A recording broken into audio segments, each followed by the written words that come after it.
Well, good evening, everybody. Tom Sefik here. I'm the pastor of marriage and family life at Grace Church, and we are very glad that you're joining us for the first ever family check-in. And I would like to welcome you all and let you know that our goal for these next 4 Fridays is to have different couples from the church and some single parents.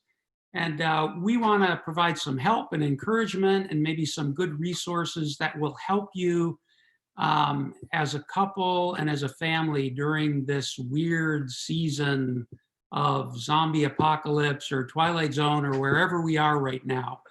So just a couple of things to keep in mind. We do have a chat function. So if you have a question or maybe an idea, a recommendation, maybe a good resource that's been helping you, feel free to jump on the chat and you can communicate with us that way. And if you have a question, hopefully we can get to that as time allows.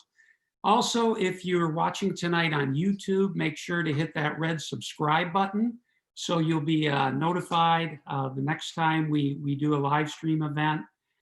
And we also want you to know that we have some great resources for marriage that are now available through the Grace Church marriage page. And also, if you go to the marriage and family page at the gracecma.org website, there's a place where you can sign up to receive a monthly newsletter with great ideas for a date night, great ideas, and great resources that are online that will provide links to.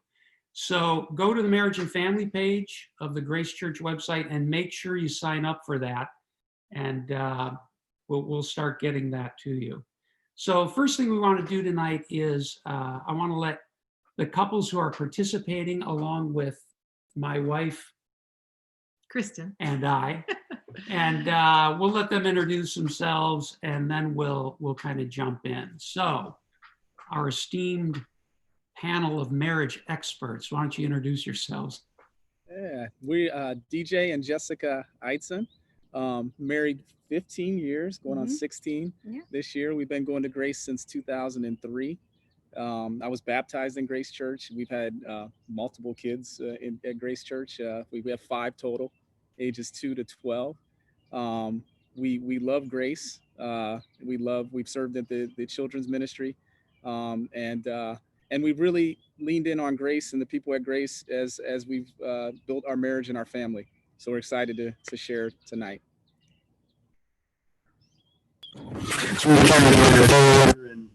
Been part of Grace Church since 1999, actually. Married for a couple of years at that point. Now we're way over the 20-year mark. We have a couple of kids, so just 2, not quite as prolific, if you will, as the Eidsons and 5. But ours are a little older. We have a 17-year-old and a 15-year-old now. We've been at Grace Church, like I said, since 99, but not exactly always here. We spent 10 years in the jungle in the west coast of Africa in a country called Gabon. And it was kind of apocalyptic zombie there at times, a little bit of loneliness and some other things, but we'll get into that later. So we're thrilled to be a part of this panel, and hopefully some of the things that God has shown us will also touch your hearts as well and move us all closer to him. Here, it's much more impressive to be in the jungles than it is for our story, okay? So like, hey, you're good, man. You're good. I wasn't, okay. I know it's coming back later. I know, DJ, I know. We're good.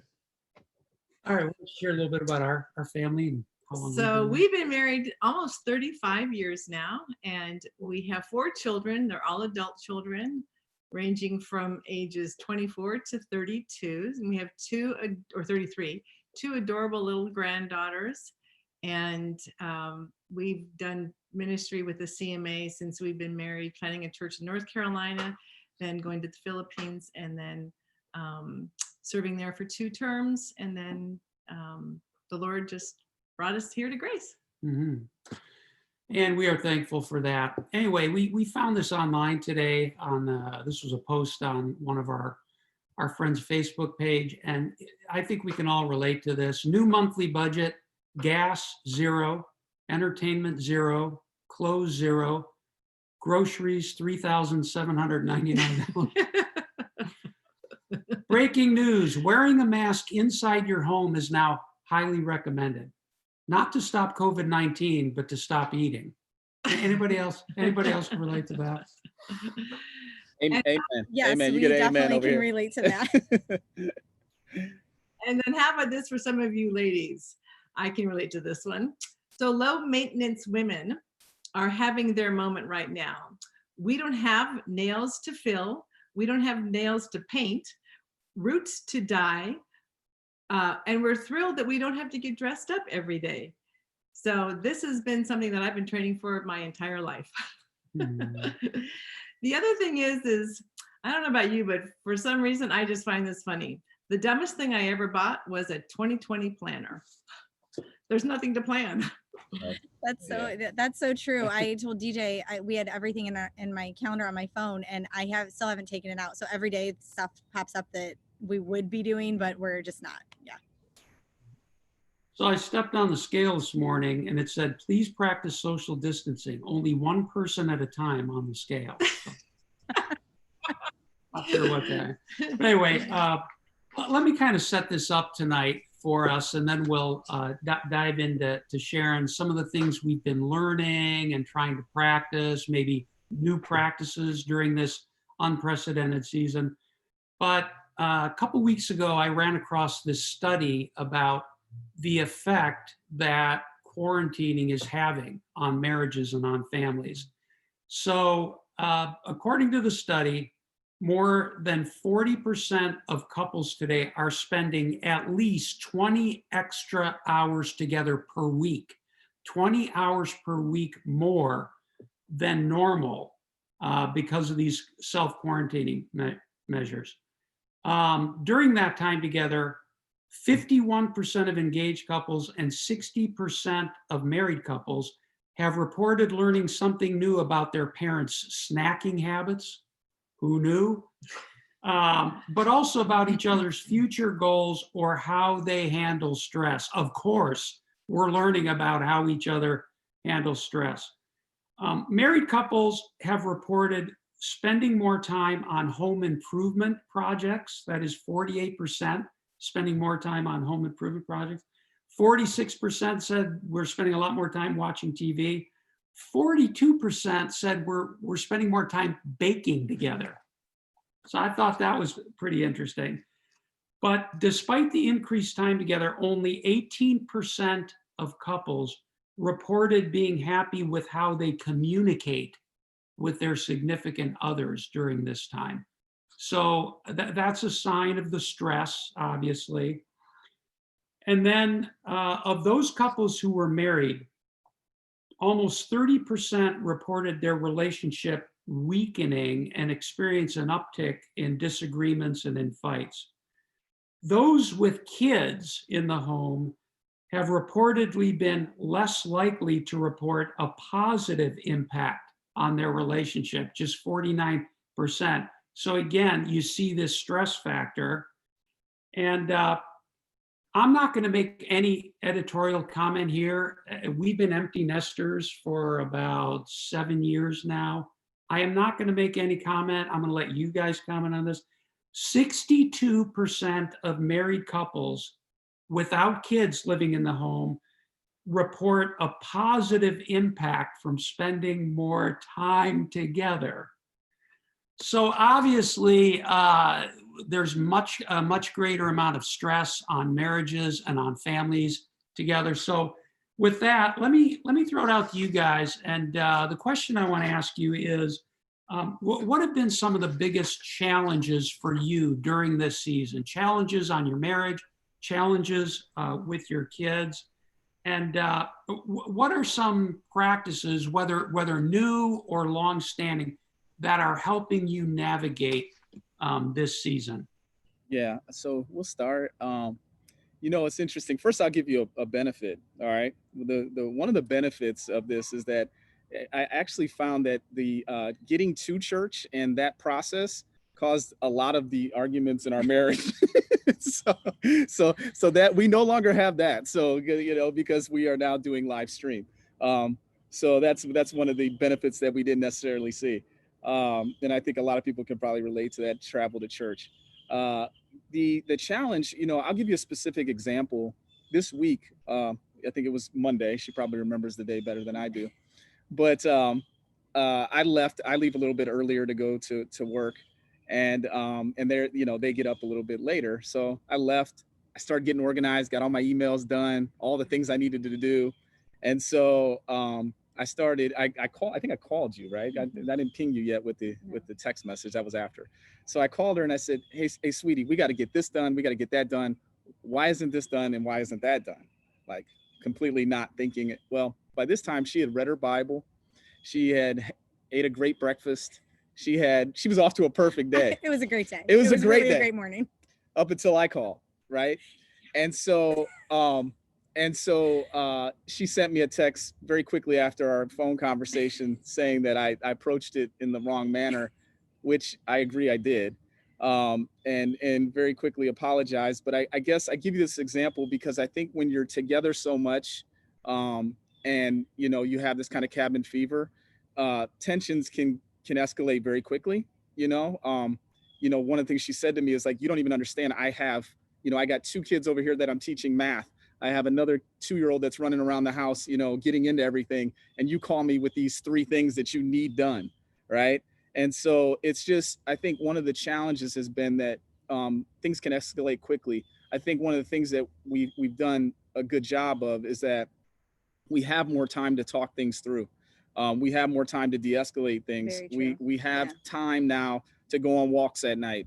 We have time to have dinner with each other where we can bring up something like this, and we do. It was brought up at dinner. It was brought. Yeah. Well, because we say the best and worst part of our day, and right.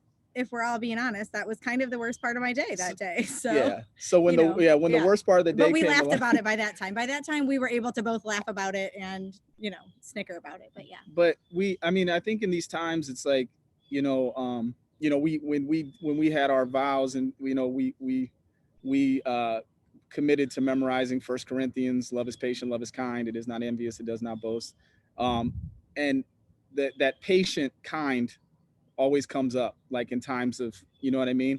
And so knowing when you mess up and quickly apologizing and really being remorseful about it and not making the same mistake. I didn't make that mistake again this week. Now I can't promise next week what happens, but this week I'm good.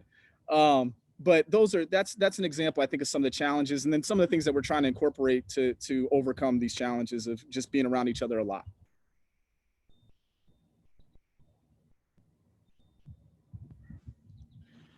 Well, for us, early on when we had the stay-at-home orders,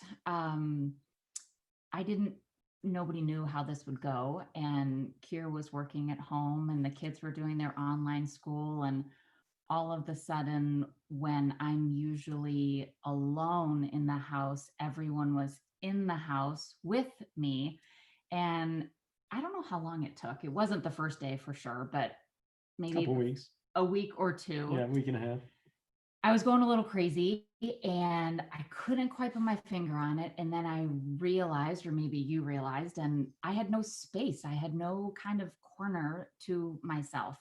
And that was really challenging. And then we decided to put a chair in our bedroom and I could shut the door and I had my own place to read my Bible and pray and do the emails and Zoom meetings and other things that I needed to do. And that was super, super helpful. And even our son at 17, he knew that this was important and that mom was going to be happier if she had her own corner. So Keir and Luke marched upstairs with this chair to put in the corner. And ever since then, it's been utter bliss. No, that's not true at all. But I thought so. Really? Not exactly. But the chair has made a huge, huge, huge difference. And then, of course, the family has also benefited from it because I was more pleasant to be around. I think a lot of it has to do with expectations for us. I mean, we have teenagers and these kids are old enough to have an expectation of a rhythm and a routine, and they're going to school. They're not homeschooled, or they weren't homeschooled. And so they're going to school, and then suddenly their routine's all messed up, and how do we fill in that gap? We're not quite their friends.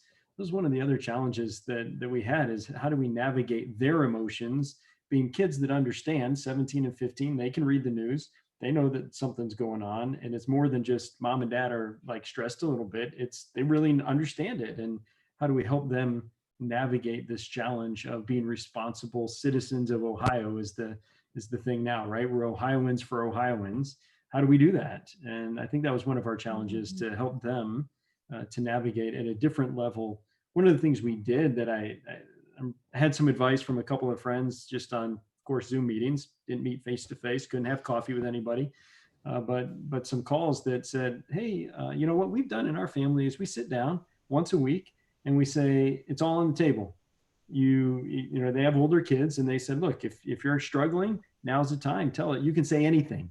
If it's hard, hey, I don't like the fact that we're all in the same space. Our internet is too slow.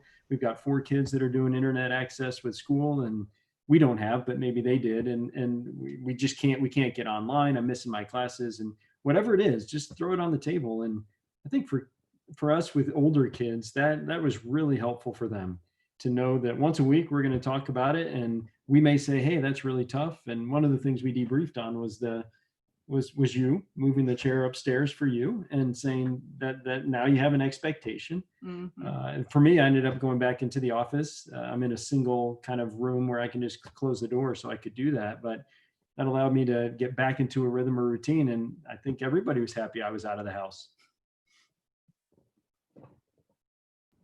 Hey, Tom, you know, Keir brought up something about expectations, and I think that's really important. Like, we're trying to go into a new normal, and so what the expectations were before COVID are not necessarily what they are now, or you know, post COVID. And so, like, mismanaged expectations, I feel like, are at the root of many of our disagreements. Like, even that situation this week, there was an expectation there that these things need to be done, right? But like, I wasn't putting myself in her shoes, and setting a realistic expectation, because the kids typically aren't at home getting homeschooled by her for all day. And so I think that, like, resetting your expectations are really important. And in this environment, you have to you probably have to do it every day, or at least every week, right? Because everything changes so quickly. And we had to do that. I think, well, it was, I know, Joanna, you said your chair was about 1 or 2 weeks in. I don't know. I think this was probably about 3 days in for us, but DJ travels most of the time for work. So he's gone most of the time 4 days a week. And then I do the kids. It's just me doing the kids and managing our house. And so probably about 3 days in, I said, we've got to talk. I'm like, what he was like, where he was trying to like help and suggest things should be, oh, well, whose job is this, or what, and I was taking it personally, because I'm thinking he's coming in and basically telling me how to do my job that I do all the time without him.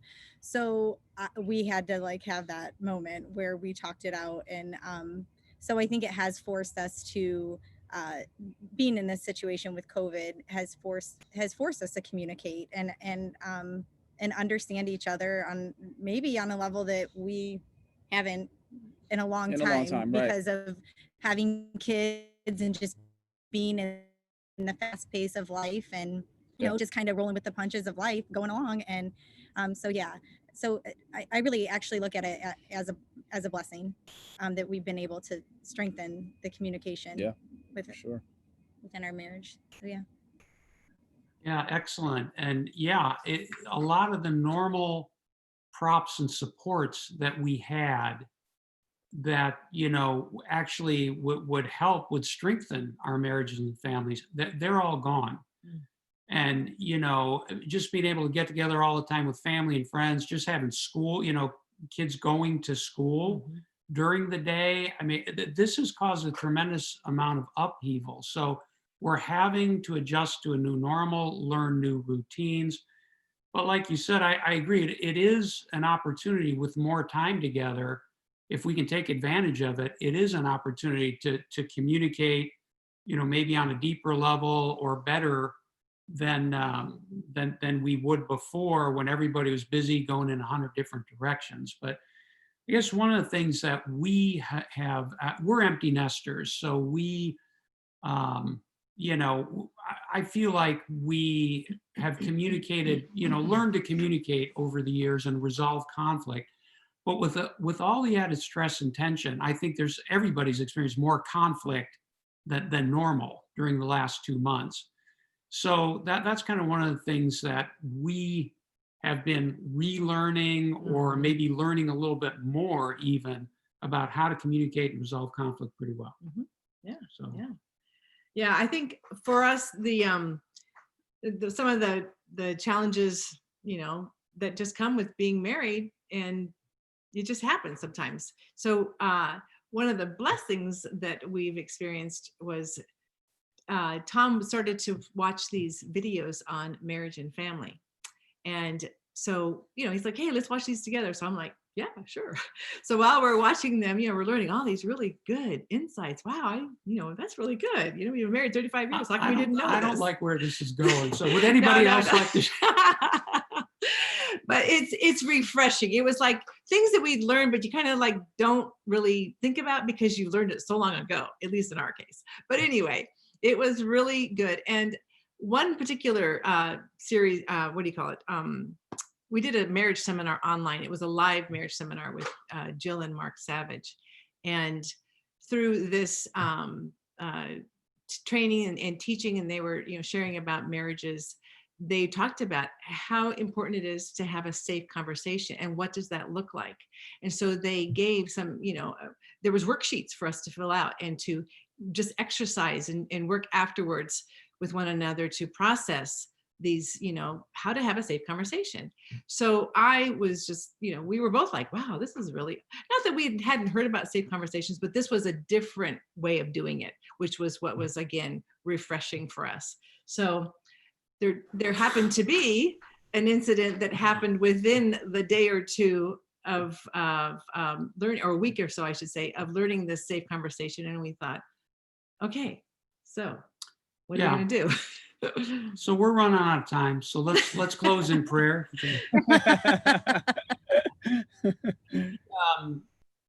This was something we had learned before, like in one of their books that we had read. And but they kind of walked through. It was just good to hear them reinforce it and walk through. And it was just a process, kind of a methodology for how can you have a conversation about maybe some real pain or frustration you have with your spouse, and you know there's a danger that this is going to explode, that the other person's going to get defensive or get angry. So literally, I think within a day of us watching that seminar together, there was an incident that happened between us that involved, we were replacing a heating filter. And I was trying to replace it, and I had even watched a little YouTube video on how to do it. You know, it's getting warmer out. Where we are in Cleveland, but it's getting warmer. You need a heating filter. It was a month ago, and it was still cold. Anyway, so yours truly had something happen at work that day that I was upset, but I wasn't self-aware that. So anyway, I'm trying to put this thing together, and Kristin is trying to help me, and I exploded, and I barked at her, and surprised even myself, you know, because it was a trivia. Anyway, so then that silence, you know, and then Kristin kind of left the room, but she was evidently peeking and watching. And after a couple of minutes, she came back and did it right in about 30 seconds, what I was trying to do and couldn't do. But anyway, later on, we had one of the best safe conversations of our lives. And no, actually it was the next day, because I mean, for the next day, we were both kind of brooding, but the next night, we had one of these really intense, gut level, honest conversations where she was able to honestly express some things that were incredibly hard for me to hear, but I knew that this was coming from her heart. And she was able to share very openly and honestly.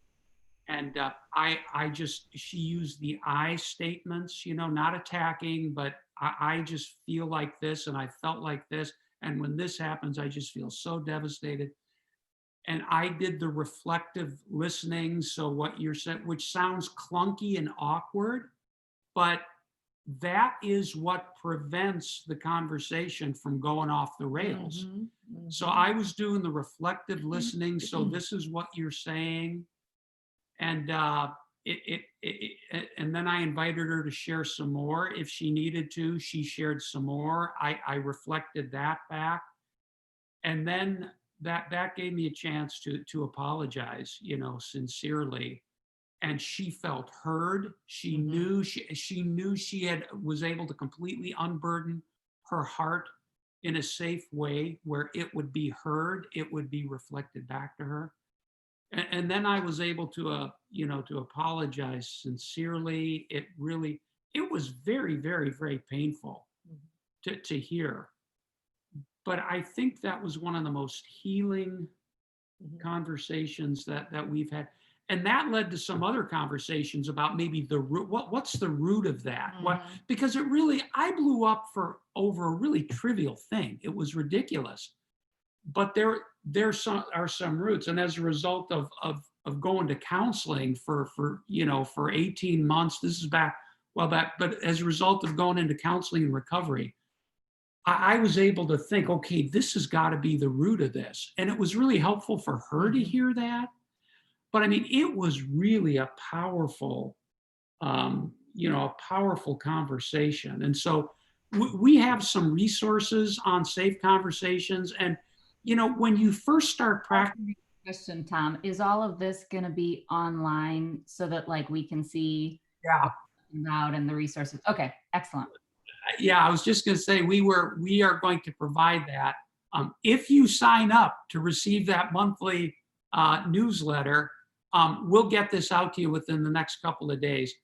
But it's really life-changing. And when you first begin to practice these safe conversations, you feel like a 3-year-old because there is a very strict kind of methodology, but you have to commit to following it exactly, because if you do, you will be able to say very, very hard things that maybe have been bottled up for a long time without having the thing explode. And so I would strongly encourage people, to sign up to receive that monthly newsletter. We'll get those resources out. And so anyway. Yeah, Tom, so much of what we've been talking about so far has been around two things: expectations we talked about, and then communication, right? And so those were kind of where, when I'm kind of listening to, those were the challenges are. I'd love to hear in the chat room if what challenges are people feeling and facing out there, maybe a word or a couple words while you're queuing up your next question. Because it's just, I wonder if there's an overlap there, or if there's other things that people are struggling with in their marriage, or, just relationships in general. And then while you're queuing up the next question. Yeah, but and anything related to marriage or family or whatnot, they should feel free to get that in. So I'll throw it back to you guys then. Any other things that you're learning in terms of how to communicate, how to manage the family and the kids together and be on the same page with that you'd like to share? I think for us, because of the ages of our kids and the amount of kids that we have, just providing a little more structure within our home has helped.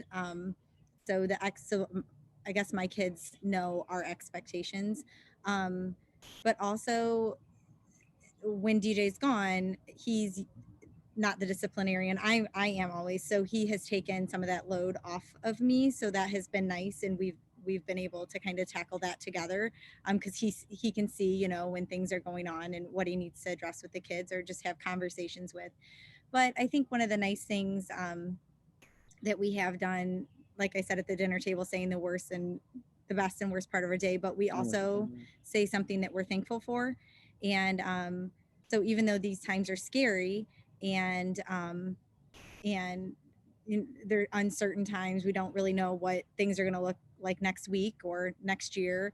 And especially for little kids, if you have little kids at home, I think still being able to count your blessings and there's something you can always be thankful for has helped us cope within our family. Yeah. Yeah, just tag on that I think there's some good habits that we need to continue throughout this time that maybe we had before. We have maybe Sunday nights. It's what's this week look like?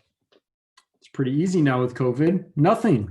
But generally speaking, there's something. Who has some meeting or who has a Zoom, who needs to be on the internet, who has some evening meeting or morning meeting or whatever. What conversations do I have when I was working out of home? And it's that idea of expectation. Some of those things can continue to help keep that normalcy. And I think for us, that was part of our, does anybody want to say anything, was also, hey, what's our week look like? What do people have going on? No travel, of course, but what do we have going on for other things? I see there's a question there for you as well, Tom. Maybe you want to grab that. I don't know if you can read it. I'll read it out for you so you're not asking your own question. So how do you determine which conflicts would need to be handled in a serious way, and which we could say maybe love covers, right? Which need to be forgiven and don't really merit hey, we need to talk, but just, okay, we'll just move on from that. Nothing needs to be said. How do you make that distinction? Yeah, and you guys can weigh in on that too. I guess my answer to that would be, because this was something that messed up our marriage in the early years. And, neither one of us came from a healthy Christian family. So I had more baggage than the airlines when we got married. I had a hair trigger on my temper. I was very thin skinned. I could You're not. about equal with them now though. With COVID, there's nobody on the plane. So baggage is about the same. Good point.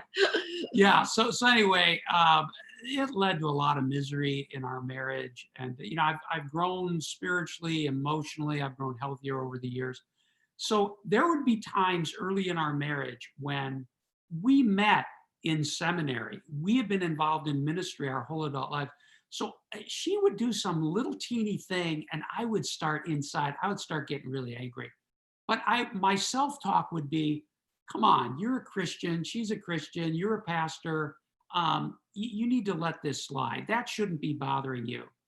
Well, myself did not listen to myself and it still bothered me. So it would kind of build up, there'd be like a slow boil going on.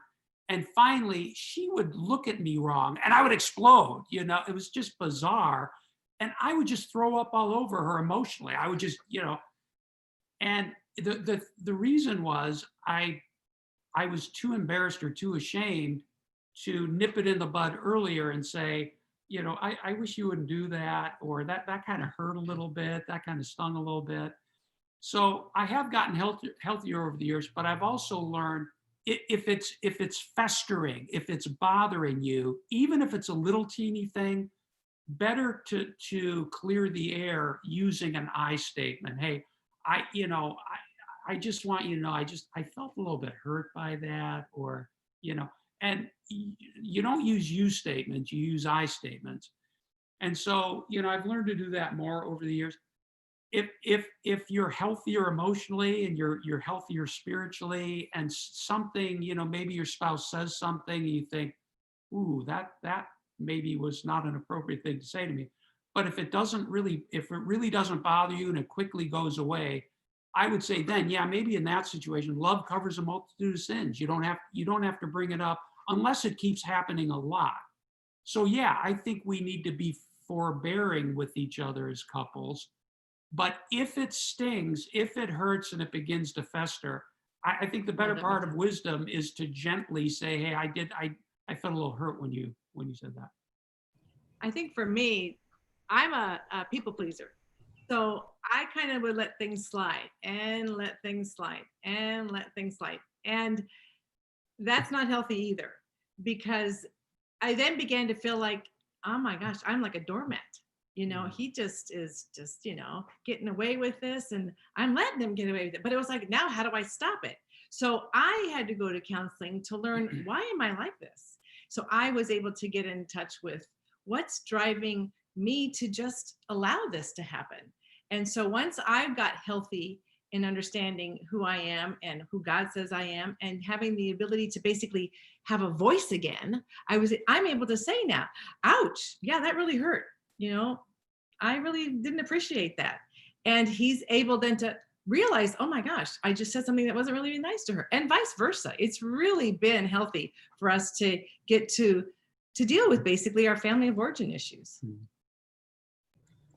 I mean, for that question, I'm sorry, Keir, go ahead. Oh, go ahead. Yeah, no, I was just saying, my answer's simple with that. I think 90 to 95% of the time, it's Well, usually. do we need to read the question or not? Well, for Oh, this okay. question, Sorry. 90 to 95% of the time, I think that like it's not a timeout type of question.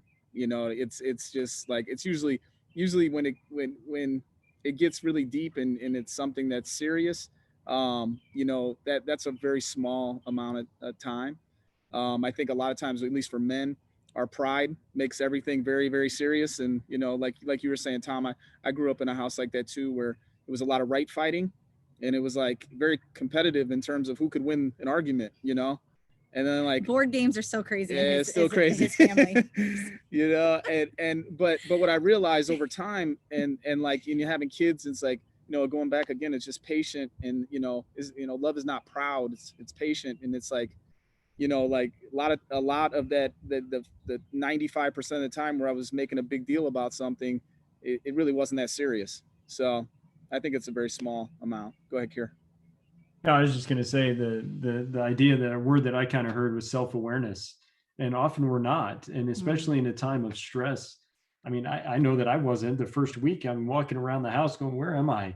What am I doing? Like, I think, shouldn't I be on a plane somewhere? Shouldn't I be at the office? Shouldn't I be doing some work? And it's just being self-aware, and that can lead to conflict as well if we're not self-aware, not realizing that I'm stressed out and almost really just basically annoyed that I'm stuck in a house. Not that I don't love my family, I do, but it's being self-aware that I'm just annoyed. I'm going to read the next question. I think I'm going to be the question reader, because this is for DJ and Jessica, for you guys. So you have a conflict. You've got little kids, younger kids, 5 of them we've heard, and it's a busy house. And when you have a little bit of a disagreement, or you have something that does need to be addressed, that you're not going to just let love cover it, how do you handle that with the kids around? Yeah, I think it all depends. I think it's absolutely okay for your kids to be able to see you navigate through a challenging situation. I think they need to see that, and I think they need to see that it's done in a loving way. And because I always think, if I can't swallow my pride for myself, or for then I got to at least be able to do it for my kids, so that they can see what modeling good looks like. Because ultimately, with 3 girls, they're watching me and how I'm reacting in conflict and those type of situations. I think that, so to have a disagreement in front of them, I think it needs to be done in an appropriate way. And it needs to be done in a respectful way, that someday, when that guy comes to my doorstep and he wants to date my daughter, right, he's acting in a way that I would be proud of, right? I'll tell him, run. So I think I remember when I was in college, I had a college roommate, and I played basketball with the guy, and I remember him saying, I never saw my parents argue one time. I remember him saying that.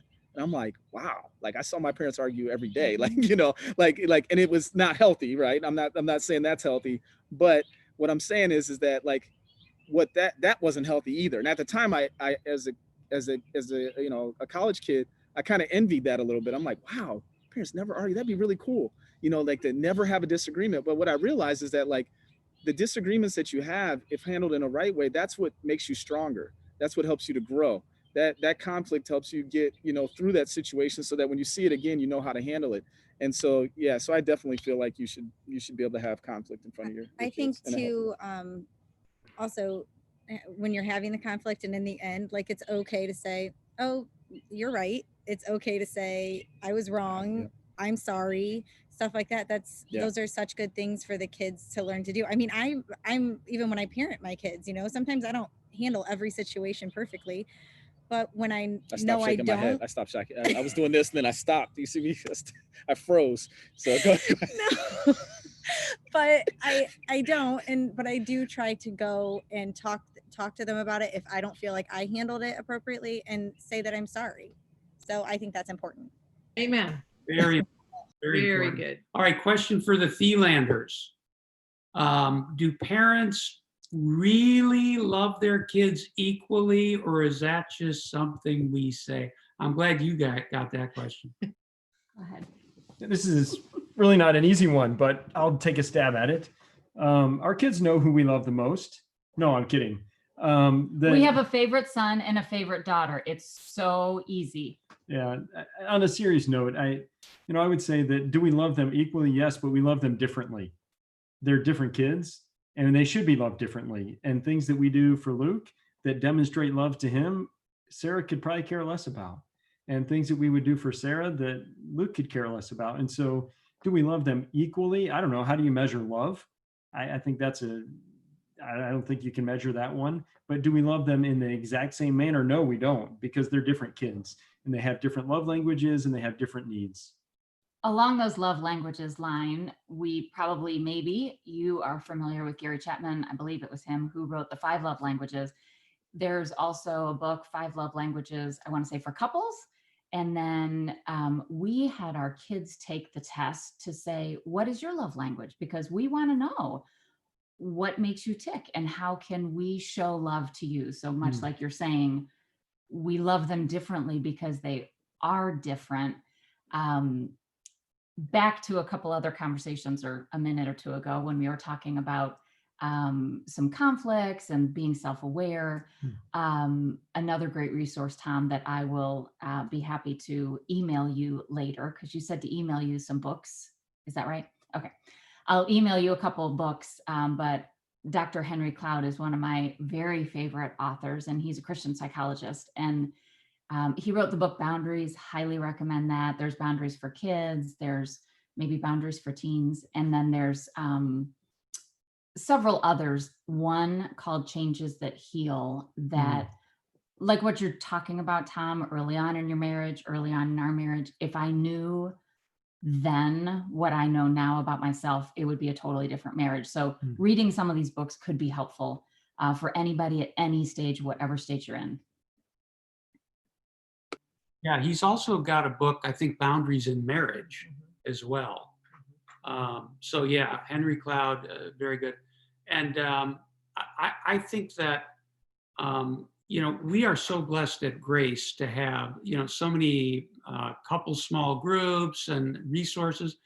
And we have affiliated counselors. And I became so much healthier when I got into serious counseling. One of my biggest regrets in life is that I did not do that 30 years earlier, because I would have saved my wife and my kids and my churches, a lot of grief. So, several of my kids are going to counseling at my urging and encouragement. So if you're stuck, reach out to one of our affiliated counselors. Are available through the website. So DJ and Jessica, you want to build it all on relating to your kids differently and their uniqueness, and how that looks for you guys? Go ahead. I mean, it actually, it's overwhelming for me to be quite honest. And there's so little. I was just talking to DJ about this on our drive up to his mom's house, about just really figuring out what makes like them tick, and being able to relate with them in that way. I mean, it's hard, and it's like overwhelming but they're little. And so I think that it's hard at a young age. When you were talking about when you had your kids take the 5 love languages, I immediately thought in my head, oh my gosh, that's 5 tests. I thought, I'm like, oh, that's overwhelming for me. Like that's a lot. But I'm interested in that, actually. So They're short little tests. It's easy. You can read through them, and then you quickly figure them out. The kids one, you're saying? Yeah. Yes. Well, that's good to know. But we definitely do have to parent them differently and love them differently. God doesn't make really anybody the same, and we see that on a day-to-day basis in our house with our 5 children. They are all so different in their personalities. So I think the one thing that's consistent, like, is that, like, no matter how you love them, like, when you're there, be present. Like, I think that like, to me, that is the way to show them love. Like, can you just dedicate, if they want to show you their drawing, they want to show you how they made a basket, whatever it is, like, you're just there and you're paying attention. And I think it's so easy to want to scroll on your phone, or to check an email, or to, just be preoccupied with the news or whatever it is. And that to them, I think, says that's more important than me. And I that's kind of the opposite of kind of love, or what we're trying to do. So I think it's all different, but that one thing, being present, is the same.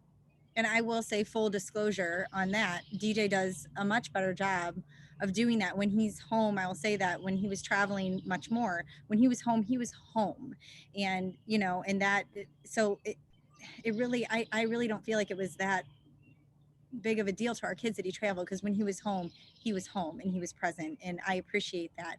I struggle with that, actually. I struggle with always being present all the time, 24/7. It's hard. I mean, especially when they're young and it's mom all the time. So I deal with that a lot.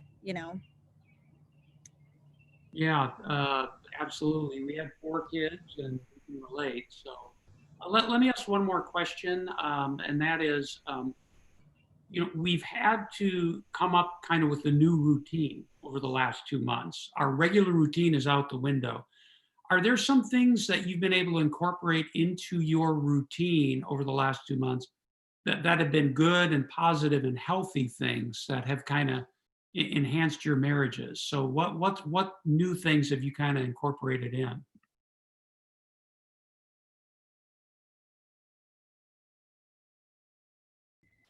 Well, this isn't necessarily new, but I have a little prop with me today. One thing that Keir and I love to do is the crossword. So we will start on Sunday, and it pretty much takes us till the next Sunday to complete the crossword. We don't always complete it. But for us, that's kind of a marriage bonding time, where in the evenings when we're available and he's home and not traveling, which obviously he's not right now, we work on the crossword. And that's one thing that we definitely enjoy doing together. And yeah, that's probably our regular routine. We have parties a lot too, like little parties, big parties. This isn't exactly for your question, Tom, but like our kids officially cleaned out their lockers today, and they came home and we had balloons and had a little cake and lit these little relight candles, which they knew were going to relight. And those little things, I think, like, we just in life, we have to have fun, we have to have parties, we have to just keep things interesting, whether we're in the middle of the stay-at-home COVID thing or just normal life. Like, have fun, have parties, blow up balloons, and laugh.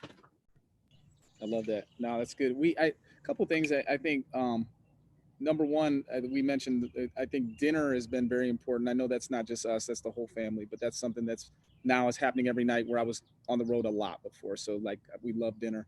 We do a lot more walks, and that's something. And what's interesting about the walks, and I know there's a lot of people going on walks, because every time you look, somebody's got their dog and they're walking around. So there's a ton of traffic. But what's interesting is that the conversation now is more about us and our relationship, and less about the activities that we have to go to.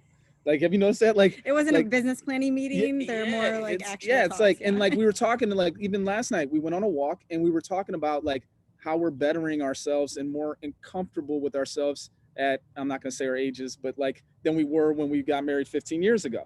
And so that change and adding that in has been great. And then the last thing, this is more around bedtime, but it's helpful in our marriage, because she was always doing all the bedtime routine. And so now I have the opportunity to do the bedtime routine with my oldest, and we read every night. And so, and I'm able to teach them things, so we read the Bible, obviously, and we go through, right now we're going through Proverbs, and we're kind of skipping around. I go to Proverbs, and then I'll go to the New Testament and tell them a story about how Jesus fed 5,000, and then we'll go back to Proverbs, and so we mix it up.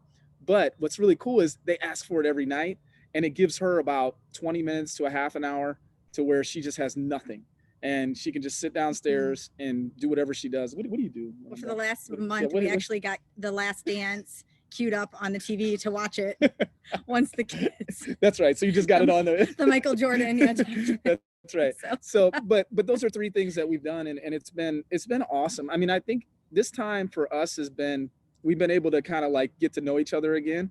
So just as much as we were talking about how, you know, being on top of each other has its not issues, but challenges, you know, being together also allows us to like fall in love again in a different way at a different stage. And so it's been good. See another question. Oh, sorry, Tom. Yeah, you want to share about, we've been doing some things that we haven't normally done during this season that have been recreational and opened up, you know, brought more oxygen into the relationship. So anyway. Yeah, like you guys, taking the walks has been very life-giving. I'm a person who's fed by the beauty of God's creation, so taking walks here has been really wonderful. But they've been, the content, like you said earlier, DJ, is just richer, and we're praying for our kids, not that we never did before, but we're praying for them as we walk, and we're just talking about life and ministry and just the future plans, and just, you know, excited about, you know, knowing that, you know, God's in control. We enjoy, since we're not going to the gym anymore, we decided we were going to do a cardio workout on YouTube. So honestly, 15 minutes is all we can handle. We're just dead at the end of 15 minutes, but it's because it's a really intense workout. No, seriously. But anyway, it's been fun. That's something we've never done before. No. Was any kind of workouts together. So I thought, I'm gonna gain, you know, I'll be 300 pounds if I don't start to. So the first day we did this 15-minute workout, and I could not walk for 3 days. Me either. These were muscles that haven't been used in decades. But the other thing is that we sit at the breakfast table and we're having our coffee and we're reading our devotions. And then every once in a while, one of us will pop up and say, oh, this is really good. And we'll share the devotional thought that we've been reading. And just, you know, engaging in just a different level has been really sweet. And so I hope that, you know, even though there's challenges with the quarantine, that we can say, you know what, these are things that we don't want to see stop once the quarantine is over and we're able to get out and get back to quote unquote normal. Let this be, some of these things become the new normal for us. Yeah. So I think we only have about 2 minutes left. So I think we'll save this question, but any closing things you'd like to share in terms of lessons God is teaching you or resources that you'd like to recommend? Well, I would just say that, like, if I'm a couple listening to, this conversation tonight, that just realize you don't have to be perfect in this. This is a journey. I mean, I think about when we set our vows, and, through sickness and health, or for better or for worse, it's just like, that's what this is all about. This is one of those times where it's changing, and you can either see it as, keep looking back and say, this is the way things used to be in our relationship or with our kids or whatever it is. Or you can say, okay, this is the new reality. These are the facts. Now, what are the behaviors that we need to have as a family, as a couple, to be able to get to our end result? And that's for believers. That's for our family to go and see Jesus and get to the kingdom and bring people to the kingdom. And so what does that look like to live your life as a Christian family? What better time to do that than now, when we have more time now, like, at home than we've ever had. And so, maximize that time and don't feel like you have to be perfect. Just, hug on some folks around you that will help you get better, and continue just to grow in your faith and your marriage. I was going to say the same thing about just not in this kind of even with just like the kids and homeschooling and all of that, like, just, it's okay to not be the perfect teacher at home. It's okay to just say, you know what, we're not going to do that today. We're just not. And then that's okay. Like, your kids will be okay. So yeah, that's That's great stuff, DJ and Jess. That's That's really good stuff. The only thing I would just add to that, or maybe say the building on that, is to what are these habits, as Tom asked, what are the habits that we have in these opportunities, and how do we safeguard ourselves from just returning to what we were before? And just when we get back, because this will end, this too will pass. Everything does. It's going to pass. And so what do we do to be proactive and say, these are the habits we need to continue? And whatever it is that comes, we're not going to compromise that. This time that we get together, or this thing that we've started to do, and it's all going to be a time commitment. That's all what it is. It's all going to be about a time commitment. And will we avoid the pressure of the rat race of the United States of America that is go, go, go, go, go? And how will we be counter culture? I mean, we're Christians. We should be counter culture. And how will we do that? That would be what are we going to do? Those are questions for us too, not just for you guys. I love that. I love that. So you want to add anything? No. So if you, again, I want to thank you guys, DJ, Jessica, and Joanna and Keir. Thank you guys for participating. And again, if you go to the Grace Church Marriage and Family page, there are some newly updated resources there. There are so many great resources to strengthen marriages, strengthen our parenting. And then also, please sign up for the monthly Married People resources, and we'll start getting those great resources out to you. Once a month, you'll get an email with links to all kinds of great stuff. So make sure you do that.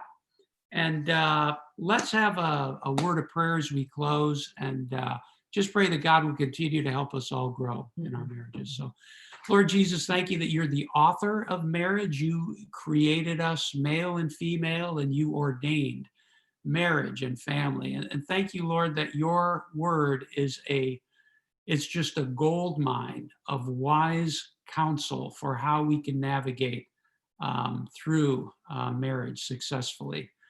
Lord, we pray especially for those who are parenting younger kids, and teacher and mommy and daddy at this time. Pray for your grace to be multiplied to all of those families during this time of added stress.